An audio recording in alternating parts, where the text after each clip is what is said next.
All right, so thinking Christianly about art. Do you remember our little hierarchy? And this is not la-di-da. You are virtually saturated with art every day, and it is the way that you consume philosophy and don't know it. Now, we talked about this in the first class, but you are drinking up, ingesting, eating philosophy, whether or not you understand it, by all the art that you take in every day of your life. And what I mean by art is everything, the visual arts, the literary arts, everything. So that's every piece of television, that's every piece of advertising, that's every picture you see, that's every book you read, that's everything. That's all art. And you are consuming this, and it's important that we consume it wisely and know sort of what we're looking at. But do you remember the hierarchy of how things get into our culture? You'll have a philosopher, and he'll say something, the world is square and black, and no one will pay attention to him for 100 years. And then pretty soon the artist will start drawing the world as a square black place. And pretty soon, that'll be on TV, and everybody will talk about it, and pictures will be made, and books will be written, and the square black earth will be the subject of novels, and it will, show up. And then, and I don't know how many years this takes, but the sequence is uncanny. Some guy will be sitting down at the Silver Street Tavern, and he'll look to the guy next to him and he'll say, listen, dummy, the world is black and square, and I'm going to fight you outside if you disagree with me. This guy has never heard of this guy. And he has no idea how he's consumed that art for 50 years that has downloaded that information to him. Now, we talked about that maybe the first or second class. So what we want to do is unpack this a little bit, because that is the way that we do it. And that's why one of my favorite theologians, Abraham Kuyper from the Netherlands, he said, art is not a fringe thing. Typical theological understatement. Art is not a fringe thing. It is the center of your life, and you don't even know it. And so it'd be kind of nice if we thought about the delivery system and how it works, so we can think through art together. All right, so we have 4 things, and first of all, we're going to talk about the culture of ugly. You say, is that some sort of Christian thing you made up? It is not.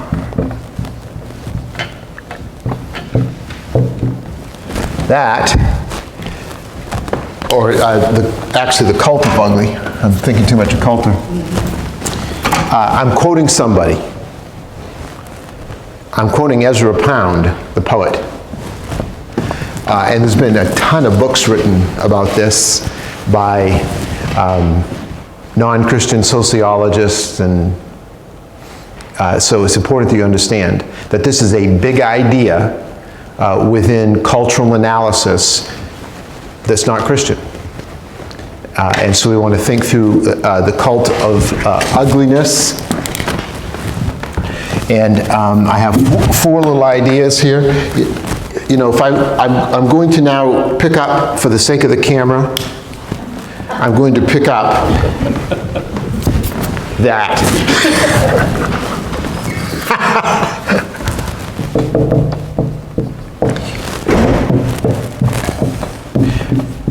Do you remember this word from one of our early classes? Modernity. From one of our early classes, modernity, remember, was when essentially humanity, the whole world, based on the Renaissance, abandoned the supernatural. And that became the modern world as we know it, modernity. And what modernity taught was that there's no such thing as the supernatural. Everything can be fully explained by science. There's nothing beyond the material world. That's modernity. We're still in it. Now you have something called postmodernism, in other words, after modernity, but we won't discuss that too much because we don't really need to. So the cult of ugliness was a phrase by the poet Ezra Pound. And what he was saying, and what many artist types have been saying since modernity is, since there is nothing that's supernatural, since everything is made up of matter, then we live in a nihilist world. And you know what I mean by nihilist? Meaningless, right? So this is that just means, that's another word for nothing. We live in a world that completely is meaningless and is made up of nothing. And if there's no supernatural, and if there's nothing beyond the material world, they were telling us, then that means that everything is in the eye of the beholder. There's no ultimate standard. So there's no standard for truth, right? Your truth is your truth, and my truth is my truth. Well, it isn't just about philosophy, it's about art. Because now, beauty is in the eye of the beholder. There is no standard for beauty. And what that also means is there's no standard for ugly. So Ezra Pound, the poet, said, you know, what we have now is a cult, a civilization of ugliness. Because no one is willing to say that anything is ugly. And because there's no God, ugly is going to rule. And that's, the guy was a prophet. It's exactly what has happened. And so we're going to, we'll kind of think through that. But if nothing can be called ugly, then nothing can be called beautiful. So there is no such thing as beauty anymore. And that began to affect all of the arts.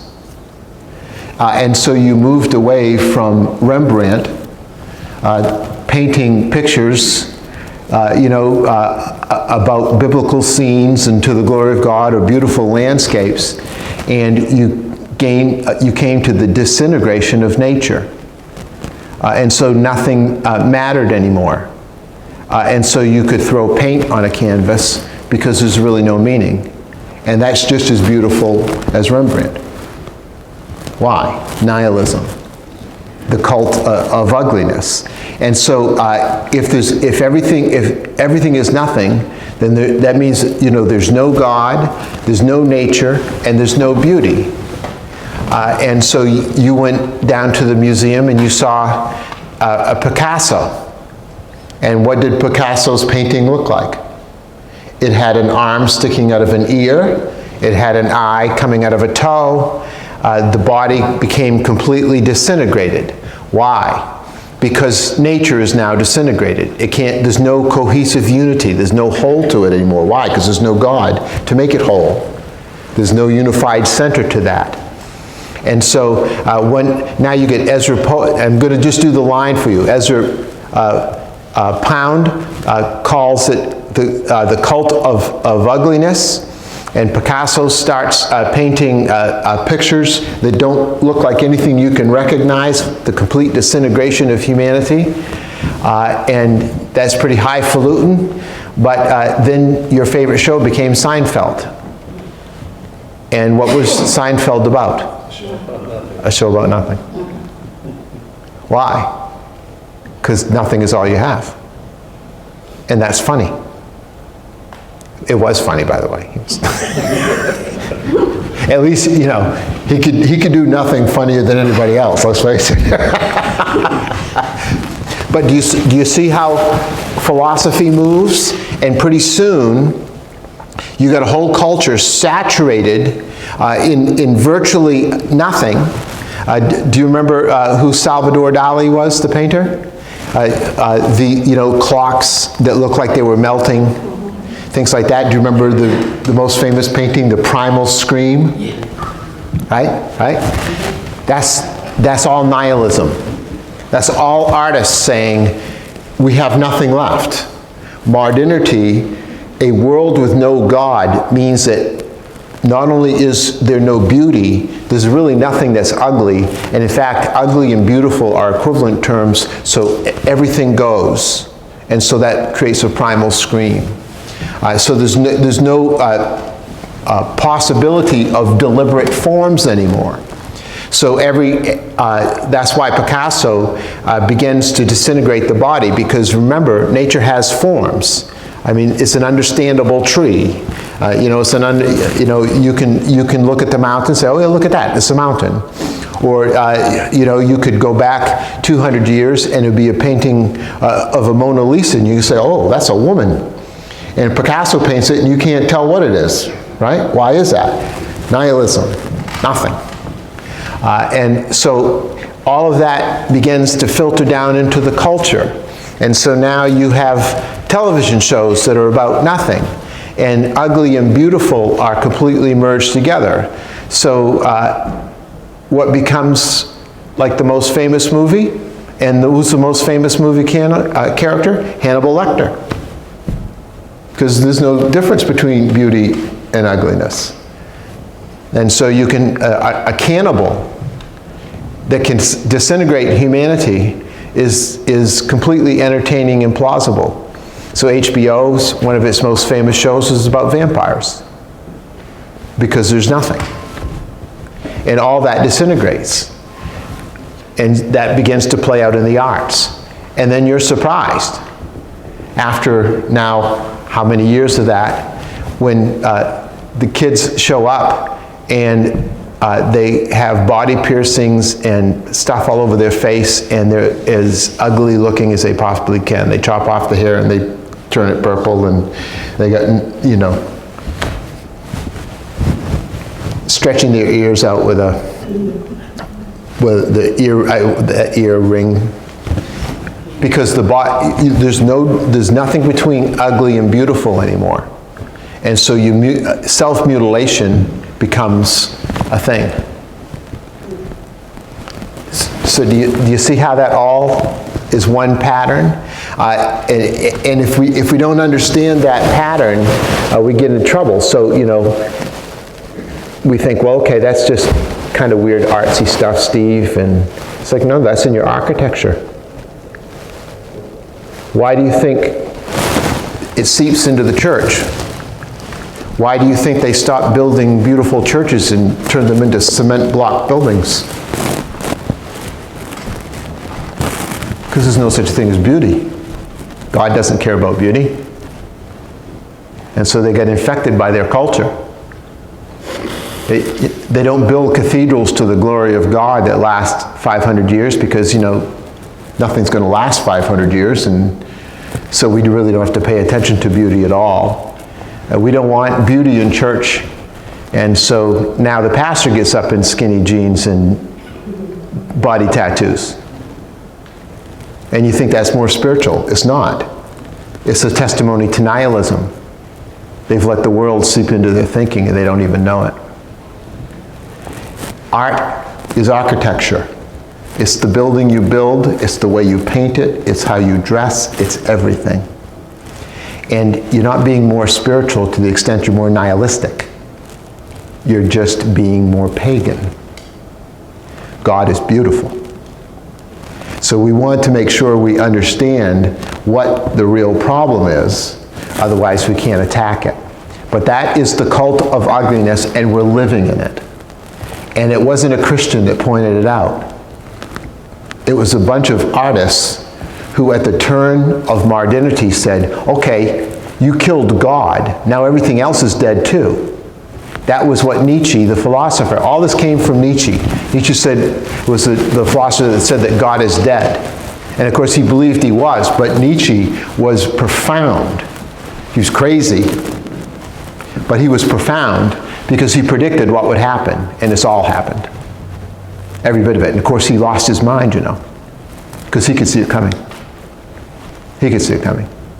Son of a minister. So this stuff isn't neutral. There's nothing neutral under the sun. There's nothing neutral. So it used to be, have you ever been to these old towns? You go in, they're beautiful old buildings and they're gorgeous and stuff, and then you go to some place where everything's been built in the last 40 years and it's ugly. And no one wants to say it. There's no design, there's no beauty, because beauty doesn't exist anymore. And you can't say anything's beautiful and you can't say anything's ugly because you can't. All right? So it's seeped into every art form.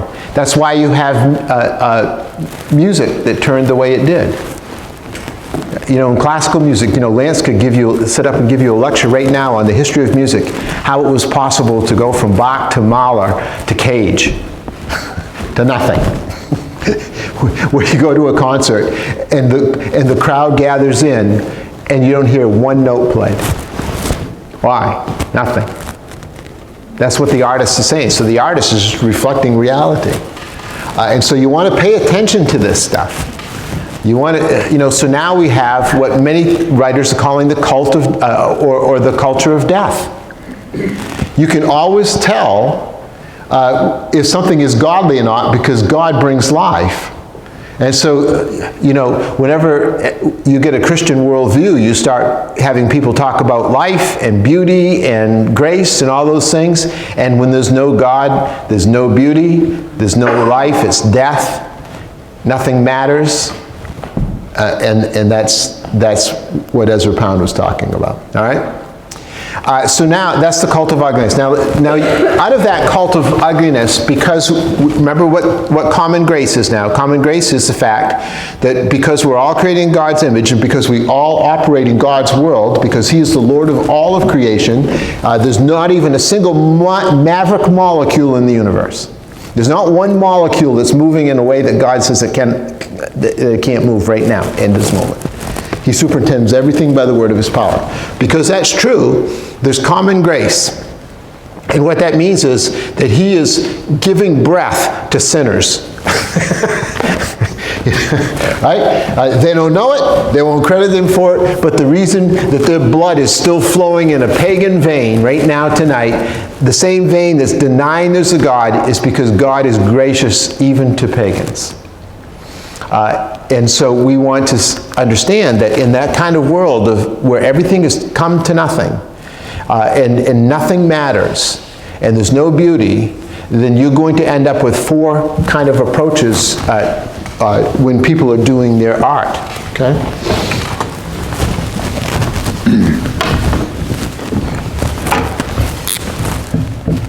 Four kind of artists.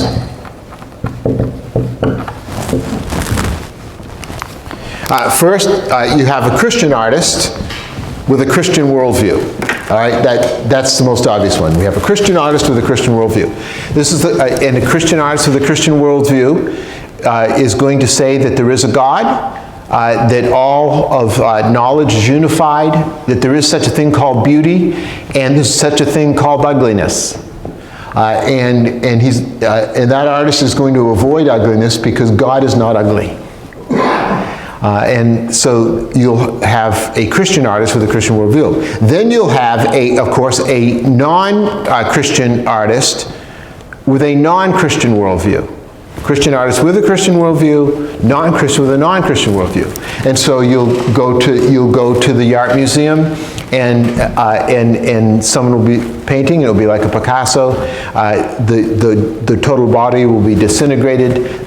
Nothing means nothing. There'll just be paint splattered on a canvas because it's all about nothing.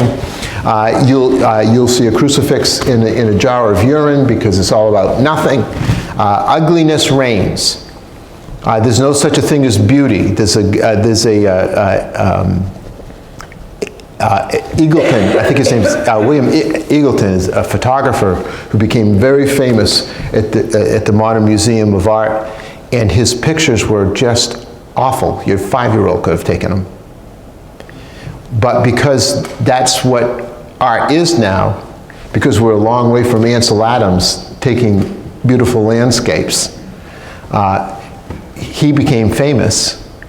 And if you saw these things, they're a step up from a Polaroid. They're just ridiculous. And he And I watched an interview with him recently that was a little older, and he said that was his exact intention.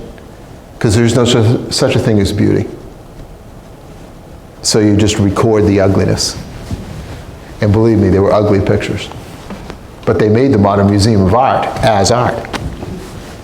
No, I mean, so it's that kind of thing. So there's a non-Christian doing his art outside of a Christian worldview. Then you have the non-Christian who has a little bit of common grace, right? That's the non-Christian who says, yeah, I see beauty, and the paintings get a little bit more realistic if you go to the art museum. It's like, wow, that actually looks like a mountain. It's a recognizable lake. Oh, a human being. Oh, look, That's a non-Christian who maintains residue, and you'll see two or three things. You'll have a coherent creation. You'll be able to recognize the creation for whatever it is, because that's what they're painting or taking a photograph of, or reflecting in their music. The chords will be completely different. They'll be beautiful. I mean, some of the most beautiful chords, non-Christians. Why? Because they know that it's beautiful. And so but they don't know why. They don't know why. And humanity will be dignified. Because remember, a Christian worldview, everyone is created in the image of God. So you have dignity because you are created in the image of God, and you are not a random collection of molecules that's just going to die and go away and that we don't care about, that we can discard. So if humanity doesn't matter, of course, we can have abortion, and of course, we can have euthanasia, because you're just, you're going to be discarded anyways. You're just a collection of molecules. But if you're creating the image of God, all of a sudden you have dignity and importance. And that will come out in the art. That will come out in the way the book is written. That will come out in the way the painting is painted. That will come out in the lyrics of the music. Listen to some of the lyrics, if you dare, for like some punk and rap and stuff like that. Is complete nihilism. Complete nihilism. But a non-Christian who's operating with a residue in a Christian worldview will actually sing about love, but doesn't quite know what love is. But at least they'll want it. That kind of thing. And then, of course, you have the Christian, that's number 4. You have a Christian who says they're a Christian, but completely operates outside of a Christian worldview. And so my favorite example of that is, because we stop thinking about it, particularly as evangelicals, but is the Christian architect who refuses to build a beautiful church. Why? I mean, they build these awful, terrible, I won't even tell you, it's locals, and I'm being recorded, so I have to be careful, right? So they took this building and they made a church out of it. And it hadn't been a church, and so they didn't want to make it look like a church, and so the pastor takes me in for a tour. This is locally, and of course they don't have a narthex; they have a lobby. It was awful, and the furniture. And I'm quoting now, and I don't mind saying this part on tape. I said, "Great, this place looks like a strip club," and it did. Didn't look like a church. Looked like a strip club. Didn't know the difference. Couldn't see that it wasn't beautiful. I said, why did you build this? To the glory of the beautiful God who created everything? This is a piece of garbage. And you want people to worship in it? It's ridiculous. Well, that's a Christian architect and designer who is operating on a non-Christian worldview and doesn't know it. Or maybe they are a photographer or a musician or a painter or a writer, literature, or a poet or something like that, and they're completely writing the same stuff or painting the same stuff or creating the same sort of music that non-Christians create, and they don't realize, they think they're trying to be what's called contextual. In other words, they're saying, well, I just want to identify with the culture so I can minister to them. No, no, no. You've adopted the ways of Satan. And now you're wondering why you can't create beauty.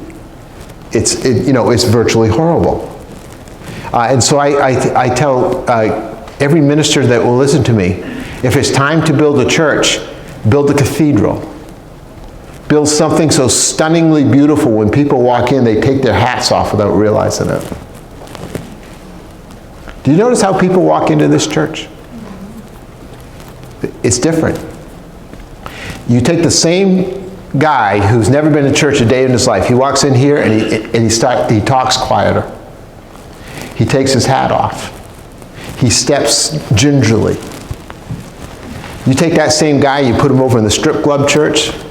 He walks in, the hat doesn't come off, he's talking loud, he's, why? Because he can't tell he's in a sacred space at all. There's no beauty there.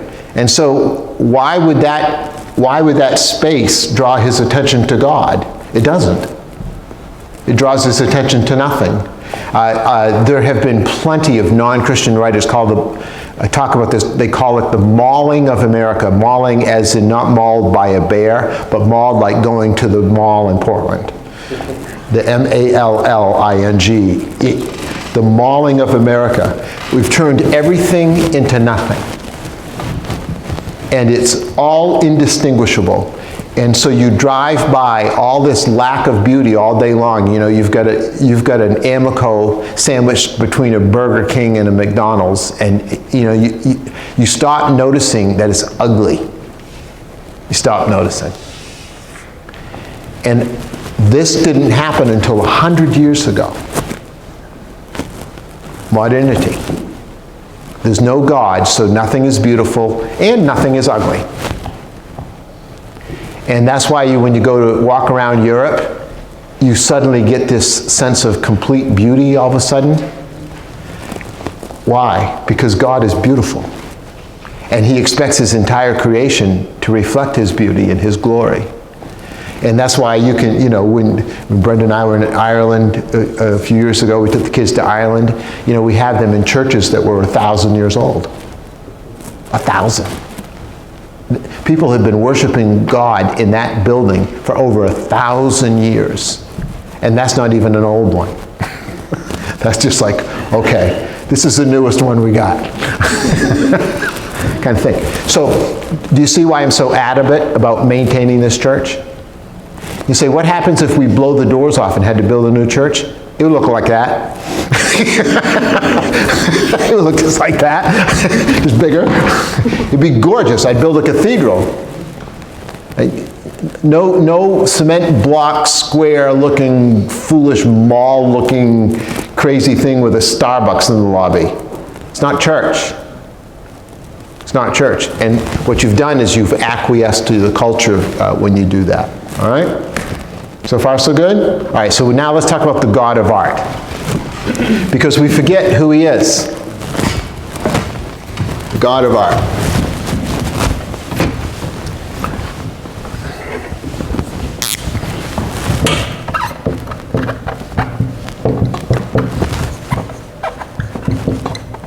Have you heard this phrase?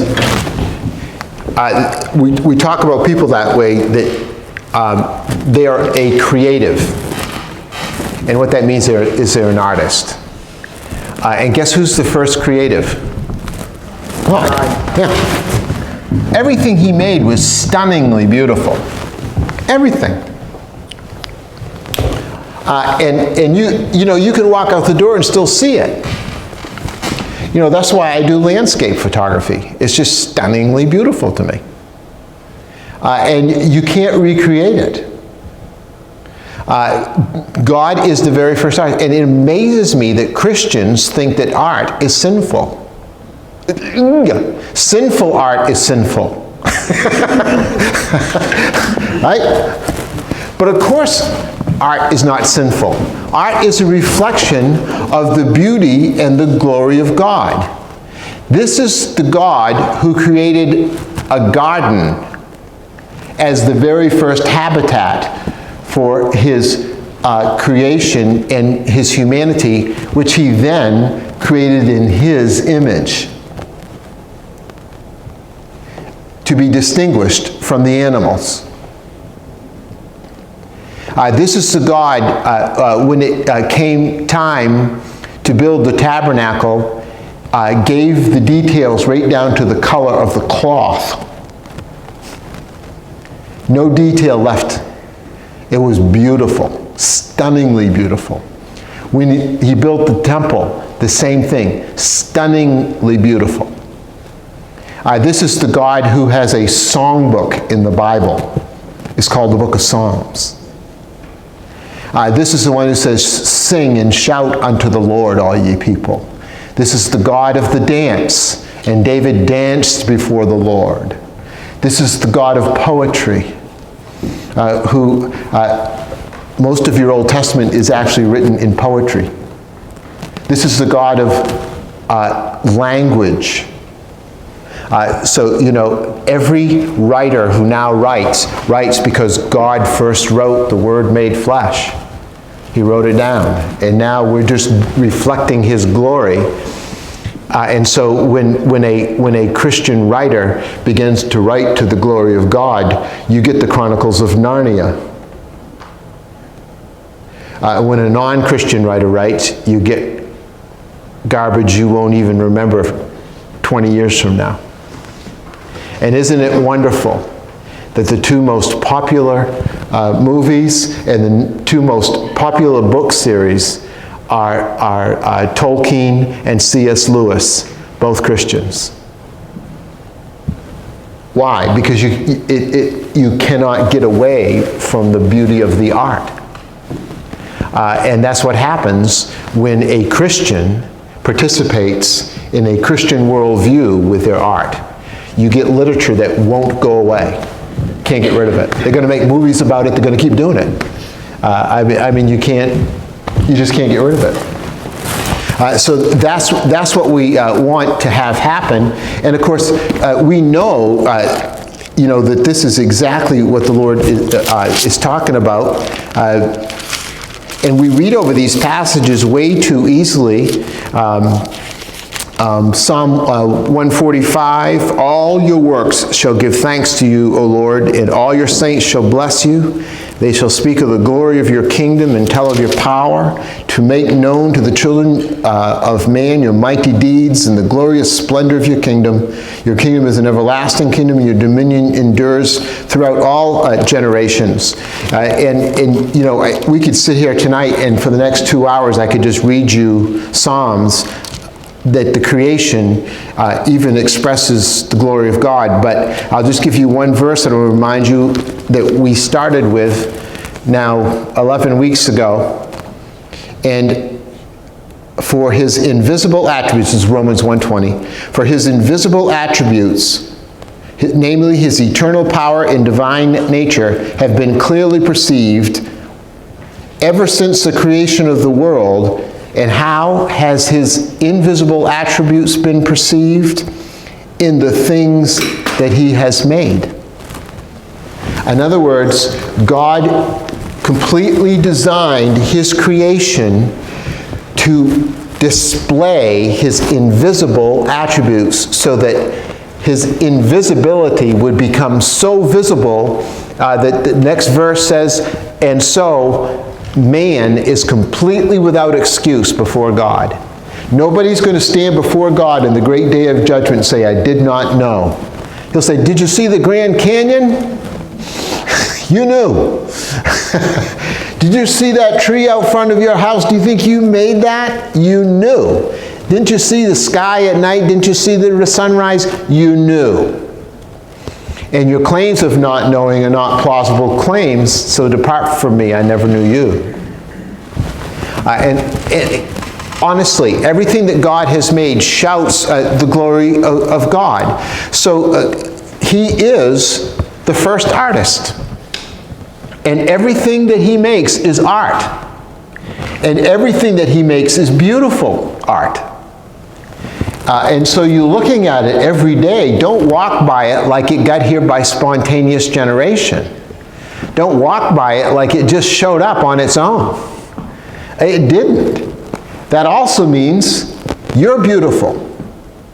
Say, Steve, no, you're beautiful. You are. Don't be so hard on yourself. You are created in the image of God.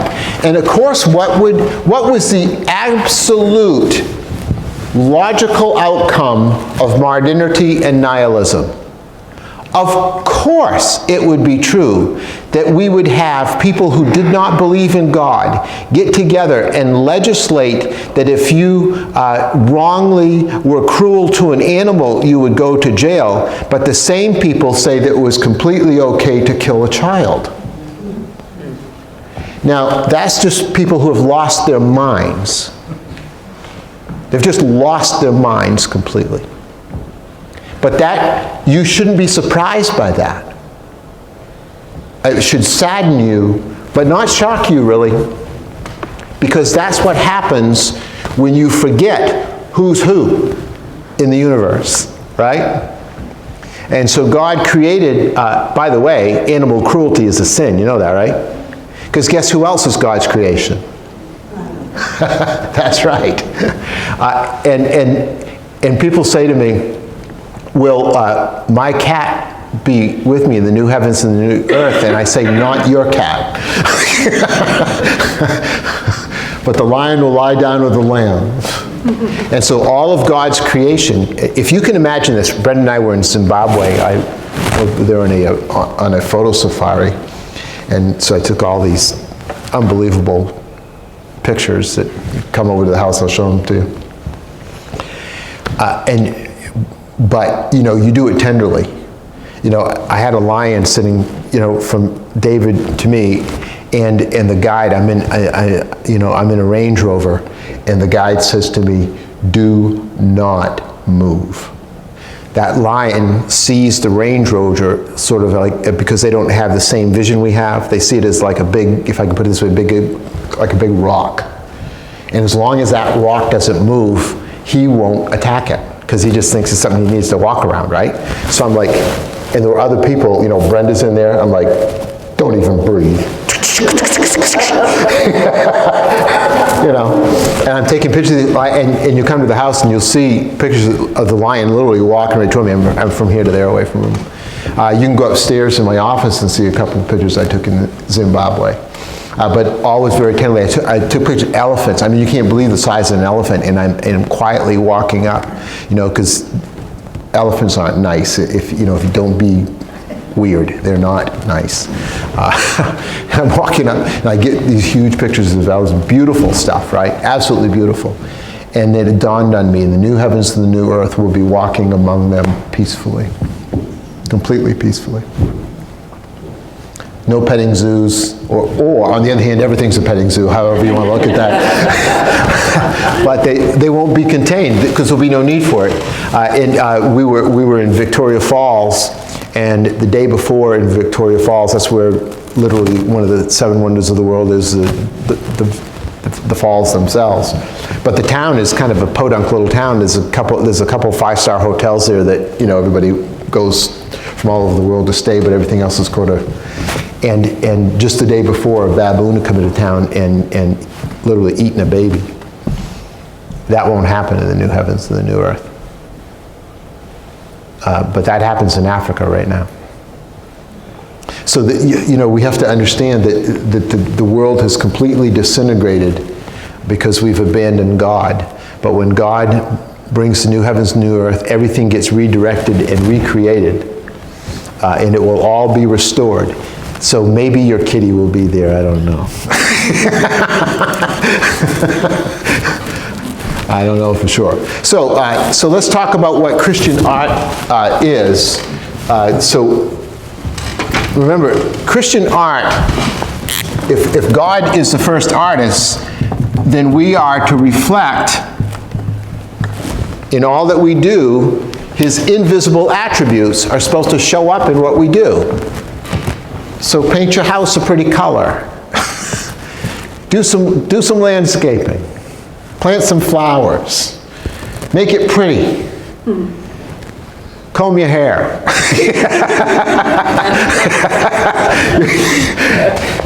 You know.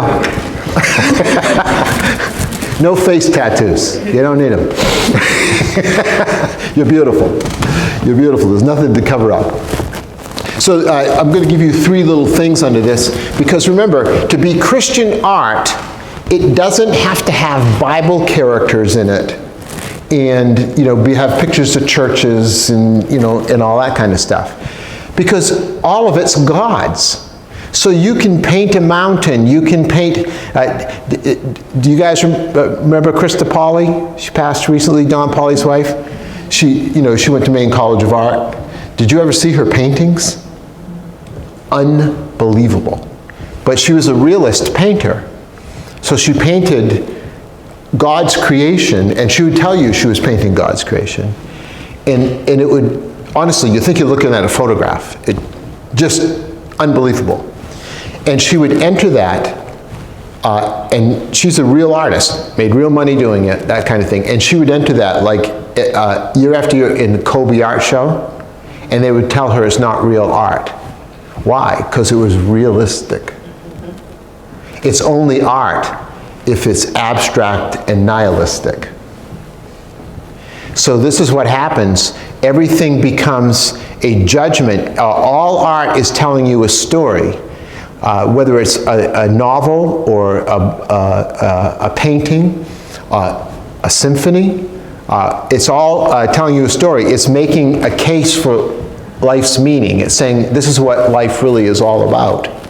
Every piece of art does that. Krista's art said, no, life is about God's world, and it looks like this, and it's beautiful. And if you take it out to the Kobe Museum, they'll say, I'm sorry, that's not art at all, because life's meaning is disintegration, an abstraction, so there's no unified center to the world. All art is telling you what is true and what is false. So if you read a book and you read a piece of literature, the literature is either saying to you that there is an eternal future, or this is all there is and you die. And if this is all there is and you die, are you now surprised why we have the highest rate of medication of any civilization? Are you surprised that we have the highest suicide rate? It makes perfect sense. If you want to read the perfect novel that expresses this, but I'm telling you, it will sap your strength. But the good news, this is a short novel. Read Albert Camus' The Stranger. It's a fabulous novel, and it's completely godless. Because the stranger is a stranger to everything, because there is nothing. And Albert Camus, he wrote The Plague, The Fall, and The Stranger. Those were 3 primary novels he wrote, and he was an existentialist, a novelist, and he perfectly expressed in art nihilism and modernity. He got it completely right. And it's virtually sad. Another one, if you want to read Franz Kafka. Same thing. It just ends in nothing. And you close the book and you think, man, I think I just need to shoot myself. Well, that's what they wanted you to feel. That's what they wanted you to feel. And that's where art is gone. So all art is telling you what's true, and all art is telling you what's beautiful and good. One way or another. So, Salvador Dali tells you that you can't trust the good and the beautiful. That's why everything melts on you. Watches melt. There's no reality. Reality doesn't exist. Reality cannot be grasped. So that's why all of his paintings look like that. And then and because I'm on Krista, and I love Krista, her paintings told you, no, there's a real God, and there's a real universe, and there's real nature, and I can paint it for you. And I can paint it so well, it will look like a photograph. You'll have to check it twice to see. And she was a great artist from here in Maine College of Art grad. That's the difference between 2 views of reality, and all art is telling you that. So Christian art, there's 3 things. First of all, it tells you that there's a beautiful world with an ultimate meaning. All Christian art will get you there. There is a beautiful world that has an ultimate meaning. We're going someplace. There's purpose. and you can enjoy the beauty of the world. And if there's something called beauty, there's something called ugliness. And you ought to say it when you see it. You ought to say, that's ugly. Honestly. Why did you paint that? Why did you take that picture? Why did you make that piece of music? Why did you build that building? Why did you design it that way? It's ugly. Stop it. There is such a thing as beauty. Number two, Christian art will always dignify humanity. Why? Because humanity is created in the image of God. It won't be disintegrated. You won't see a Christian painting an arm cutting out of your ear. Because the image of God is a unified, beautiful whole. It's not disintegrated. It's not all coming apart. All the pieces fit, and they go in the right direction.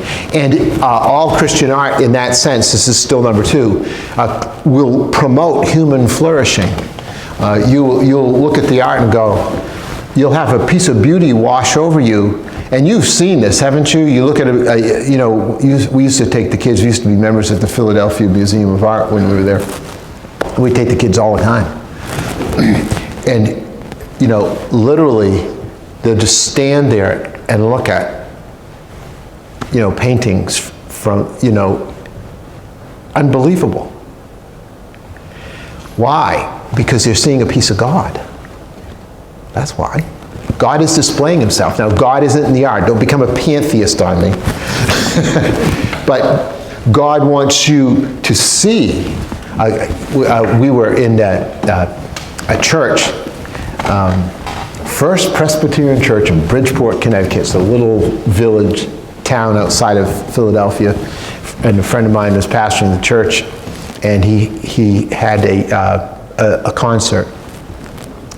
And the woman was a classical singer, and so we were all there for the concert.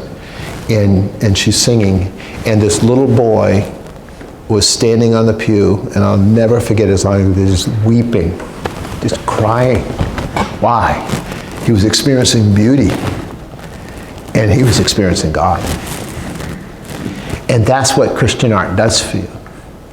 It reminds you that there's a beautiful God who's made himself visible in his beautiful creation. And when you touch a piece of that, you will flourish. You'll be better than you were before. But when you read Albert Camus' novel, you will not be better than you were before. I still encourage you to read it. You can do it. You're strong enough, Christian. You can read it. You'll be all right. You read Kafka, you will not feel good. You will not feel good. You read Cider House Rules, more modern, you will feel very bad. Celebration of abortion, you'll feel very, very bad. But that's what happens when you have non-Christian arts. It becomes a celebration of what's ugly, a celebration of the weird, a celebration of everything that's falling apart, a celebration of nothing. And it's a horrible thing. And finally, in Christian art will always, and again, it doesn't have to, you don't have to paint a picture of a Bible scene or something like that. But Christian art will, because it's beautiful and because it's expressing reality, which means realism in art and things of that sort, it will always, always, always be a witness against a godless culture. It will always be a witness. You can think it's schmaltzy, but you know who Kincaid is? A painter. He made all kinds of, people loved him, calendars and this, that, and the other thing. And, the art community hated his guts. Why? Because he was a realist. He painted beautiful pictures. No one wanted that. How do I know it's not art? It's beautiful. That's when you know that you're dealing with a non-Christian worldview that has lost its mind. The way that I know something is artistic if it is not beautiful. The way that I know a book is a good piece of literature is if it goes nowhere. The way that I know that something has artistic value is if that it displays nothing. That's how you know you're dealing with a culture in the middle of denying God. And so you have to have your eyes wide open, because you're consuming this every moment of every day. You're consuming it on every commercial in television. Every sitcom, almost every sitcom is just godless nonsense. Celebrating every weird, aberrant behavior. Because what you do, if there's no God, is that you normalize the ugly. You normalize disintegration. You normalize everything that's falling apart and going south on you. And so the crazy becomes the normal. And if you're normal, you're crazy. And so it's an upside down world. They call evil good and good evil. All right? All right, 3 critical questions. I mean, you sure no one brought punch to the last class? No cookies, nothing. This is too bad. All right. You had a, yeah, thanks. All right, 3 critical questions.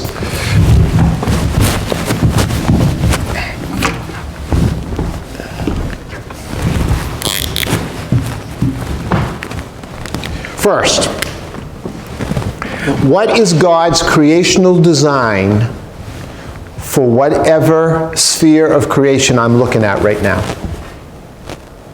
Just ask yourself that question. So you look at a building and you say, is this person expressing the beauty of God or the fact that there's nothing? And you can ask that in every category. You can ask that with television shows. You can ask that with a commercial. You can ask that with virtually a novel. You can ask it with everything. What is God's creational design for this sphere, this aspect that I'm looking at? Because you have to remember from class 1 that God created culture. And culture matters to God. So it should matter to you. You don't get to abandon it. He made all this stuff for 5 days and he said, it's very good. I love this stuff. And then he didn't say to Adam, leave it alone. What did he say? Be fruitful and multiply. He said that we were to have dominion over his whole creation. So Adam wasn't supposed to leave it alone. He was supposed to improve on it. What Adam was not supposed to do was say, this doesn't mean anything. What Adam was not supposed to do is to say, well, you know, just not going to touch it and let it go. God put him on the face of the earth to create culture and create more beauty so that the whole earth would be filled with the Lord as the waters cover the sea. He didn't do it. But we are now united to the second Adam. And because we're in Christ, guess whose job it is? It's ours. So every minute of every day, you have to stand up for Jesus. And one of the ways you can do that is just to saying 2 words. That's ugly. Just say it. Refuse to lie about stuff. Just stop lying all the time. I think people expect you to lie. Don't you love this? No, it looks stupid. Honestly, isn't this building beautiful? No, this building is saying nothing. This is ugly. Why did you build this? Anyway, I honestly enjoy that part of my witness. All right. The second question you want to ask is this. How has this aspect of reality, of nature, of creation, the sphere, we use that word. Remember we used the word sphere, sovereignty. That's just one of our... Yeah, there's no such thing as taking a class unless you can learn some $5 words to throw at your friends. But how has this sphere been corrupted and misdirected through unbelief?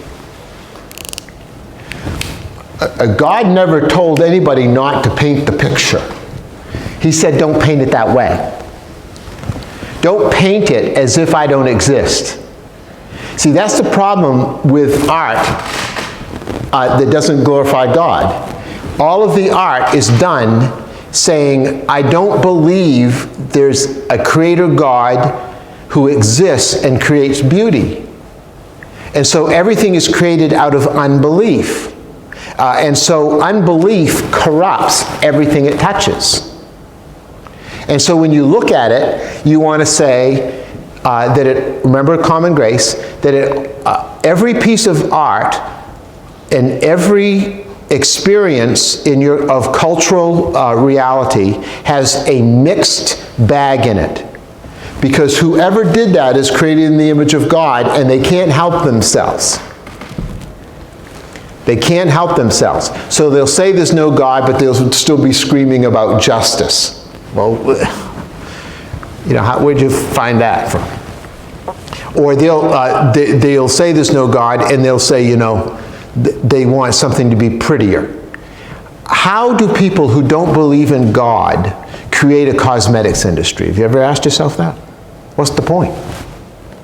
I mean, aren't you just dressing up a corpse at that point? But because they're creating the image of God, they know they're beautiful.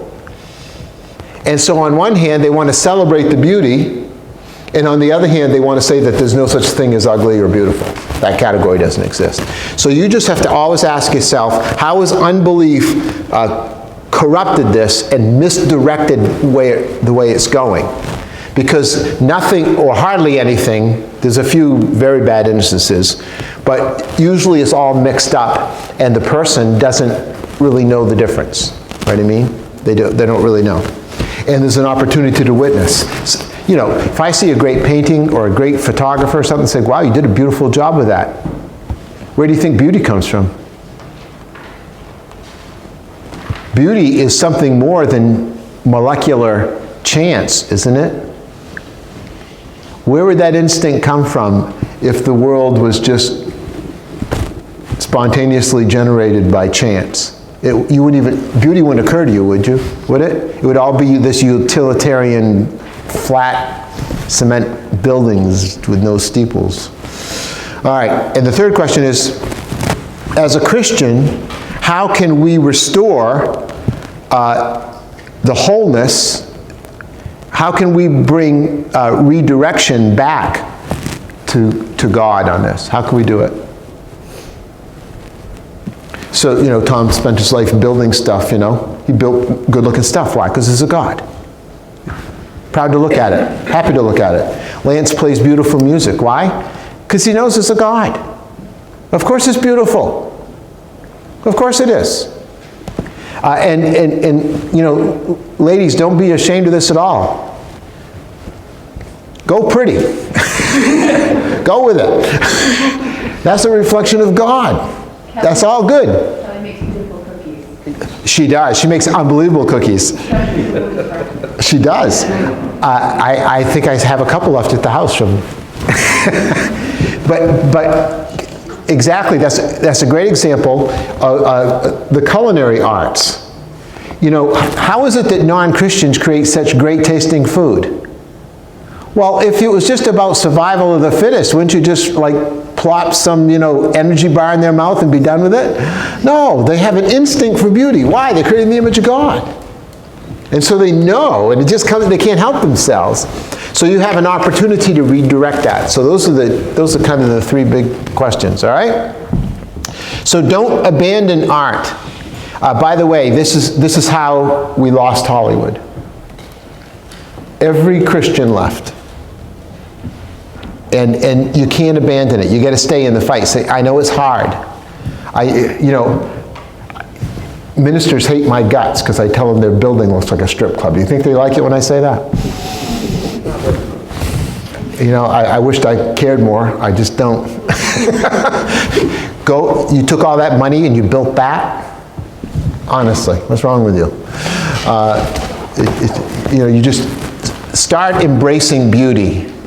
Start embracing great music. Fill your house with beautiful paintings and fill your house with great music, and read poetry to your kids and read them great literature, because God is in that.